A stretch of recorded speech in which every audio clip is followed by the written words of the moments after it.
So what's up mga idol, nandito kami ngayon sa Town Hall ng Maria Aurora, kasama ko si Sir Sam, at for today's video ay i-interview natin si Mayor Ariel Esbitong para sa upcoming event ang Motor, Tricycle and Kolong-Kolong Show. Kaya abangan nyo yung video, full video mga idol, yun lang. Pasok na kami mga idol sa opisina ng ating kagalang-galang Mayor Ariel Esbitong ng Maria Aurora, at syempre mga idol, nauna na doon si Ma'am Syra Ang. Ito kasama natin mga idol si Sir Sam TV. At syempre mga idol, gusto naming magpasalamat sa oras at pagkakataon na ibinigay sa atin ni Mayor Ariel Esbitong. Sa kabila po ng sobrang busy ng ating butihing mayor ay nagkaroon pa rin po ng time para po siya ay ating ma-interview. Syempre kasama pa rin po si Sir Sam at si Ma'am Syra Ang. Bukod nga pala mga idol sa ating highlights kung saan ang second Motor, Tricycle at Kolong-Kolong Show nagaganapin po sa July 13. So inaanyayahan po natin hindi lang po ang lahat ng mga kababayan natin na mga taga Maria Aurora, kundi po ang lahat ng mga taga Aurora po na makilahok po sa lahat ng mga gaganaping activity po sa darating pong kapistahan ng Maria Aurora po.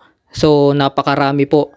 So abangan nyo mga idol yung part 2 ng aming video kung saan po ay ilalatag po sa atin ng ating butihing mayor kung ano po yung mga kaganapan sa darating pong kapistahan ng Maria Aurora. Kaya talagang nakaka-excite po mga idol dahil napakarami po, punong-puno po ng sorpresa at talagang napakarami pong ihandang ang ating pong mayor at syempre ang munisipyo po ng Maria Aurora para sa ating mga kababayan.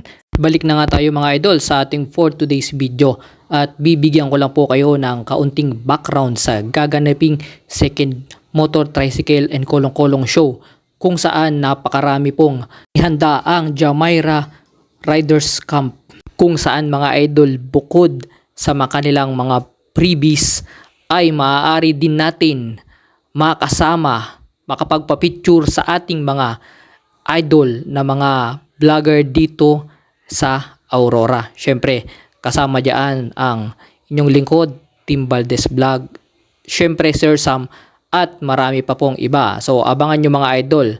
So sa mga hindi pa nakapag-registered, punta lang po kayo sa pinakamalapit na Jumeirah Riders Camp. Mayroon po silang branch sa Maria, Baler at siyempre dito po sa San Luis. Yun lang po at maraming salamat. Bye-bye.